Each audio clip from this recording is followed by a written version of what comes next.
Hello दोस्तों आज हम बात करने वाले हैं बॉम्बोल्स के सेल्स मैक्सिमाइजेशन मॉडल के बारे में। जैसा कि नाम से मालूम पड़ रहा है कि सेल्स मैक्सिमाइज करना है। कुछ मॉडल में इस प्रकार से कुछ बताया हुआ होगा, है ना। लेकिन मैक्सिमाइज मतलब ये नहीं है कि बहुत ज्यादा सेल कर दो। हम इस मॉडल में ये देखेंगे कि ऐसा नहीं है कि बहुत ज्यादा सेल कर दो वही बेनिफिशियल होगा। ज्यादा सेल करना भी लॉस में हो सकता है कि हाँ बहुत ज्यादा सेल हो जाए तो लॉस हो जाए, या कम सेल होगी तो ऑब्वियस सी बात है कि लॉस तो होगा ही होगा, प्रॉफिट कम होगा। तो हम यहाँ पे इस मॉडल में ये समझेंगे कि सेल हो तो कितनी हो, है ना। एक इक्विलिब्रियम स्टेज की भाई सेल एक कंपनी की इतनी होनी चाहिए जहां पे वो मैक्सिमम प्रॉफिट अर्न करेगी। ठीक है। तो इस जो कॉन्सेप्ट है, जैसे कि हम हमेशा करते ही हैं कि भाई डायरेक्ट कॉन्सेप्ट पे आते हैं। मैं सारी वीडियो में लगभग ये बात करता हूँ और वही हम यहाँ पे बात करते हैं। बॉमल्स ने ये जो कॉन्सेप्ट ये मॉडल दिया था 1967 में, जिसमें उन्होंने बताया कि सेल्स किस तरीके से मैक्सिमाइज होगी। देखिए, सबसे पहले जब हम सेल के बारे में बात करते हैं तो एक जो बात हमारे सामने आती है, फर्स्ट थिंग जो हमें कंसीडर करनी है वो हमें कंसीडर करनी है प्रॉफिट को लेके। ये हमारा डायग्राम आया प्रॉफिट का, ठीक है, जिसमें कि प्रॉफिट हम शुरुआत में इनिशियल स्टेज में क्या बात करेंगे कि यहाँ पे जो प्रॉफिट है शुरुआत में इंक्रीज हो रहा है, बाद में प्रॉफिट डिक्रीज होने लगा है। आप बोलोगे सर ऐसा क्यों, और ये मतलब इसके पीछे अगर हम जस्टिफाई करें तो ऐसी क्या बात है कि शुरुआत में प्रॉफिट इंक्रीज हो रहा है और फिर बाद में प्रॉफिट डिक्रीज होने लगा।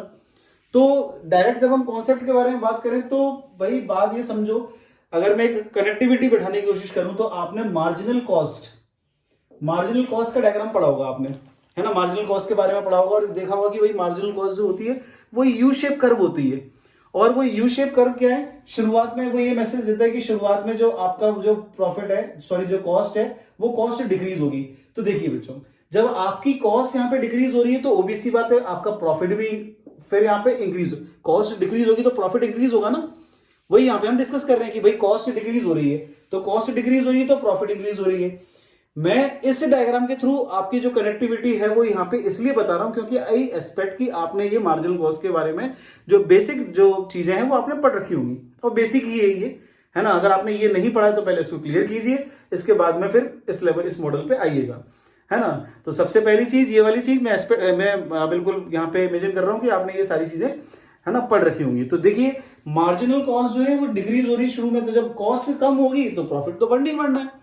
फिर उसके बाद में कॉस्ट इंक्रीज होना चालू हो जाती है, तो जब कॉस्ट बढ़ेगी इंक्रीज होगी तो ऑब्वियस सी बात है प्रॉफिट आपका डिक्रीज होगा, है ना। तो वही सिचुएशन हमारी यहाँ पे हो रही है कि हमारा ये प्रॉफिट जो है ये प्रॉफिट हमारा डिक्रीज हो रहा है इस जगह सिचुएशन पे हम देखें तो मैक्सिमम प्रॉफिट की सिचुएशन कहाँ आई, ये पॉइंट पे हम बोलेंगे कि भाई ये वाला जो पॉइंट है इस पॉइंट पे, है ना, हमें मैक्सिमम प्रॉफिट हो रहा है।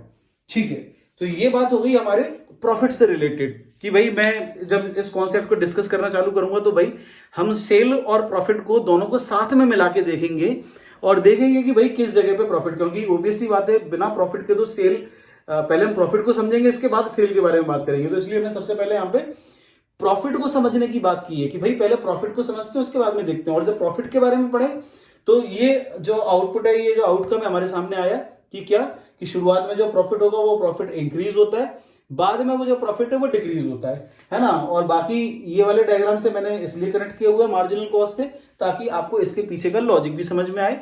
और ये वाला तो बिल्कुल बेसिक है ही चीज जो कॉस्ट से रिलेटेड हम लोग पढ़ते हैं। चलिए, अब ये तो हो गई मार्जिनल कॉस्ट के बारे में बात। अच्छा, जब आप बॉमल्स की बुक खोल के देखोगे, उस बुक में मॉडल मिलेगा तो आपको वहां पे टोटल कॉस्ट की भी चीजें दिखेंगी कि टोटल कॉस्ट के बारे में। मार्जिनल कॉस्ट से ही अगर मैं टोटल कॉस्ट का डायग्राम ड्रॉ करने की कोशिश करूं तो देखिए जरा, मैं एक कनेक्टिविटी और यहां पे एस्टेब्लिश करता हूं, इसी डायग्राम के बेसिस पे मैं टोटल कॉस्ट बनाता हूं। देखिए, जब मार्जिनल कॉस्ट डिक्रीज हो रही है, जब मार्जिनल कॉस्ट डिक्रीज हो रही है तो ऑब्वियसली बात है जो टोटल कॉस्ट है वो धीरे धीरे इंक्रीज हो रही है। सॉरी, यहाँ पे थोड़ा सा, हाँ जी, ये टोटल कॉस्ट जो है ये धीरे धीरे इंक्रीज हो रही है। ठीक है, लेकिन जब मार्जिनल कॉस्ट एकदम से इंक्रीज हो गई, काफी बढ़ना चालू हो गई मार्जिनल कॉस्ट, तो देखिए फिर ये जो है ये भी बैंड हो जाएगा टोटल कॉस्ट का डायग्राम, और ये टोटल कॉस्ट का डायग्राम कुछ इस तरीके से आएगा। तो आप समझ सकते हैं, है ना, कि मार्जिनल कॉस्ट जब डिक्रीज हो रही है तो टोटल कॉस्ट धीरे धीरे, कॉस्ट तो इंक्रीज होगी, है ना, कॉस्ट तो यहाँ पे इंक्रीज हो रही है, तो इस जगह क्या हो रहा है, कॉस्ट आपकी इंक्रीज हो रही है। लेकिन फिर जैसे ही आप देखो कि यहाँ पे मार्जिनल कॉस्ट बढ़ने लगी, तो फिर जब मार्जिनल कॉस्ट बढ़ेगी तो फिर तो टोटल कॉस्ट भी बढ़ेगी।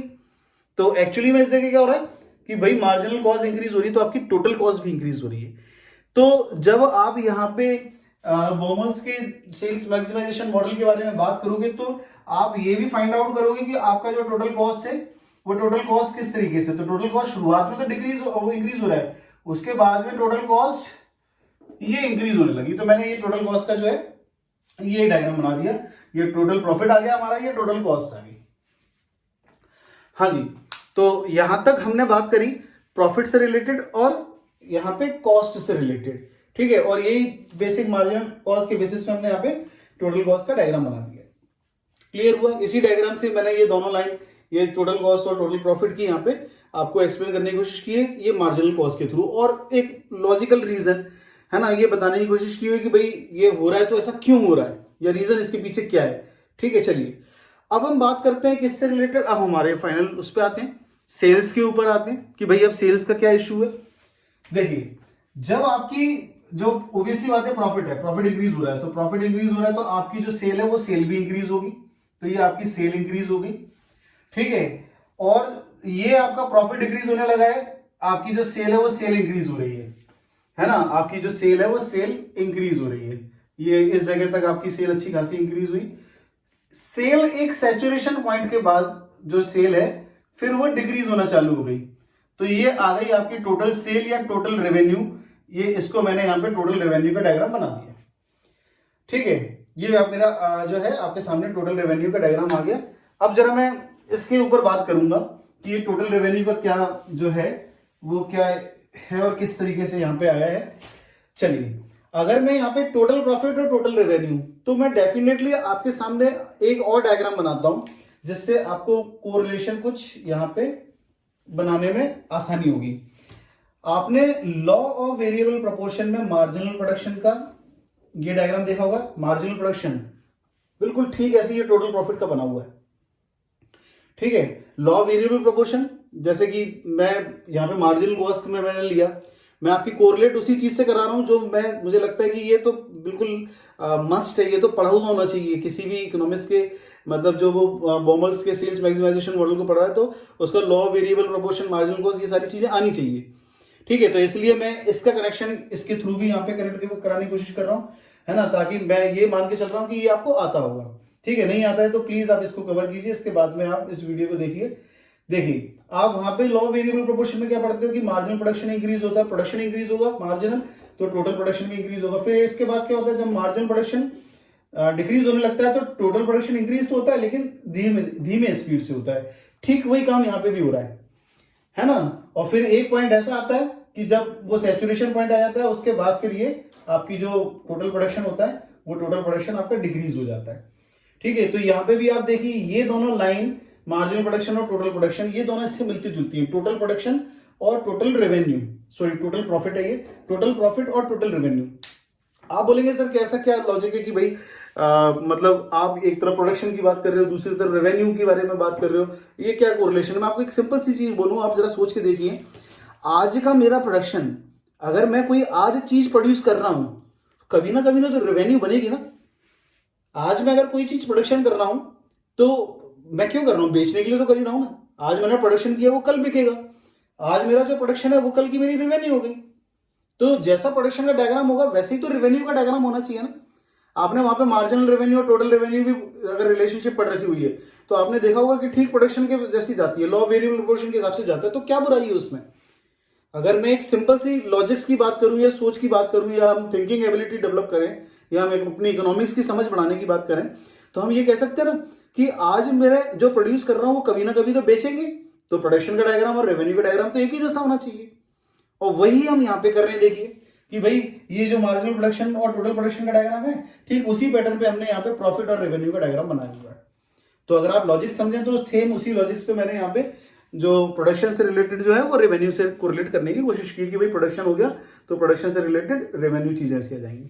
तो होप सो आपको ये क्लियर हुआ होगा, है ना, ये वाला जो डायग्राम है ये क्लियर होगा। और इस डायग्राम में ये जो तीनों सिचुएशन है वो तीनों सिचुएशन आपको क्लियर होंगी। मैं डायरेक्टली बेटा आपको ये डायग्राम इसलिए एक्सप्लेन कर रहा हूँ क्योंकि कई बार क्या होता है कि जैसे आप डायग्राम पढ़ेंगे तो कई बार आप वो जो थ्योरी पढ़ने बैठेंगे ना तो आपको ये सब चीजें क्लियर वही है। तो एक्चुअली ये डायग्राम का एक्सप्लेनेशन ही आपको कॉन्सेप्ट बिल्डअप कराएगा, ये कॉन्सेप्ट बनाने में हेल्प करेगा। चलिए, तो अब हम इस डायग्राम को जरा डिटेल में और एक्सप्लेन करते हैं। ये तो हमने सारी जो वो थी, जो मतलब हमारे जो अलग अलग एस्पेक्ट्स थे वो हमने ड्रॉ कर लिया। अब हम जरा इसको समझते हैं, कनेक्टिविटी करने की कोशिश करते हैं कि एक्चुअली चक्कर क्या है, क्या हो क्या रही है। देखिए प्रॉफिट के सबसे पहले पॉइंट हम यहाँ पे डिस्कस करेंगे, ये प्रॉफिट यहाँ पे मैक्सिमाइज कहाँ पे, किस पॉइंट पे मैक्सिमाइज हो रहा है। सबसे ज्यादा प्रॉफिट एक कंपनी को किस जगह हो रहा है, इस जगह। लेकिन इस जगह इसकी सेल जो है वो देखिए कितनी कम है। देखिए प्रॉफिट यहाँ पे सबसे ज्यादा प्रॉफिट यहाँ पे है, लेकिन सेल बहुत कम है। और क्योंकि होता क्या है कि जैसे मैंने आपको बताया कि भाई जो ओलिगोपोली मॉडल होता है, ओलिगोपोली में क्या होता है, फर्म एक दूसरे से कंपटीशन कर रही होती है ना, एक दूसरे से तगड़ा कंपटीशन है। अब वो जो एक दूसरे से जब कंपटीशन करेंगी तो दोनों फर्म चाहेंगे कि यार हमारा मार्केट ज्यादा बढ़े, मार्केट ज्यादा फैले, और वो उनके लॉन्ग टर्म के लिए बढ़िया भी है ना। तो कई बार आप जैसे वो देखते हो ना एडवर्टीजमेंट, या मारुति कार बोलते हैं कि 1 लाख हैप्पी कस्टमर्स। इसका मतलब उनका धीरे से इंटेंशन ये कि 1 लाख कार हमने बेच दी, हमारा मार्केट में शेयर ये है। 1 लाख हैप्पी कस्टमर का इनडायरेक्टली मतलब यही आ रहा है कि भाई इतना ज्यादा बड़ा शेयर है, मतलब 1 लाख जो कार है वो लोग मतलब खरीद चुके हैं, और वो हैप्पी कस्टमर मतलब हमारा एक वो बता रहा है एग्जिस्टेंस। तो ओलिगोपोली मॉडल में क्या होता है कि ज्यादातर जो फर्म होती है वो सेल बढ़ाने की, क्योंकि सेल बढ़ाएंगे तो लॉन्ग टर्म पे टिके रहेंगे, इस बात की गारंटी है। तो इसलिए वो सेल तो बढ़ाना चाहती है।